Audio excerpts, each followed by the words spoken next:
Yeah, we need a hero, and he doesn't like being called one, but he is a real maverick, a real trailblazer, avant-garde in the fight for truth, in demanding the truth.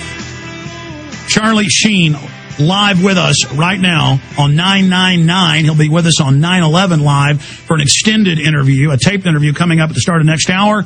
We got Richard Gage for Architects and Engineers for 9/11 Truth coming up after that, and Professor Stephen Jones to counter the disinformation piece using the language of film and other propaganda tactics they used.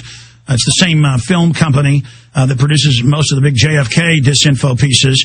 Creative Differences. We're going to be debunking that in the last 2 hours today. But without further ado, Charlie Sheen, good to have you on, my friend. Hey, it's great to be here, Alex. How are you? Oh, it's just, I'm really excited. This is hitting bigger than it did in 2006. It's in dozens and dozens and dozens of newspapers and going super viral, and most of them are positive this time. Yeah, no, I'm completely excited by just what little I've had a chance to check out online, and what some of my friends and family have sent me. No, this is exciting. This is important. This is the type of reaction I was hoping for. I think we should cover something that some of the articles I've read and some of the blogs and some of the comments have criticized you and I for intentionally the thing dealing with the disclaimer, where people are insisting that we left it off originally, and that is not the case. This was always intended to be revealed at the end as a fictional piece, and I think people felt misled when in fact it was an IT glitch. That's old Murphy's Law. Exactly. But I had, it's like you and I had talked about. We had struggled with putting this thing at the beginning or at the bottom, but I felt if it was at the bottom, then if anybody, if it was at the top, right, I was afraid people would tune out or just dismiss it as a fluff piece. So I wanted to get people interested, get them engaged in the interview, in the piece, and then understand that it was a work of fiction. However, the intent of the piece was to generate enough interest, enough excitement, enough momentum to have this actually come across the president's desk, and my fantasy scenario would be to be granted my 20 minutes with my president. That's the big announcement. I mean, in your own words, you want to meet with Barack Obama, and you went further in some things that are coming up we're going to release soon, that you want other people to go to their congressmen, their senators, and the 6 of the 10 commissioners. I mean, explain that to people, Charlie. Well, yeah, because, some of the other stuff that I've been reading since this came out is that, Charlie Sheen thinks this, or Charlie Sheen is insisting this, and that is, it's a typical mainstream spin on what the intent of the piece really is. It's a compilation. It's a formulation of a host of really hard facts and really strong evidence that is not my opinion. That are not things that I have come up with on my own.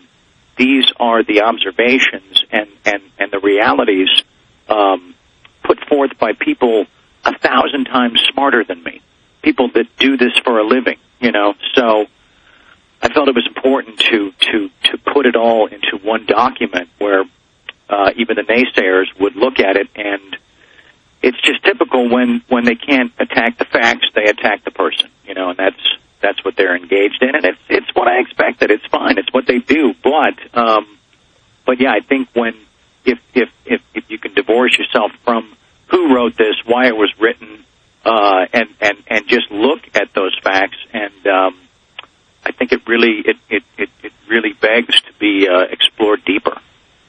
Well, I mean, this was designed to make the neocons grab a hold of it. I mean, we want them to go look at the 20 points. I mean, look at these points, Charlie. I know you think the strongest, and I agree with you, is what the members of the commission said and 2 of the 5 council. I mean, in your words, give us a comment on that.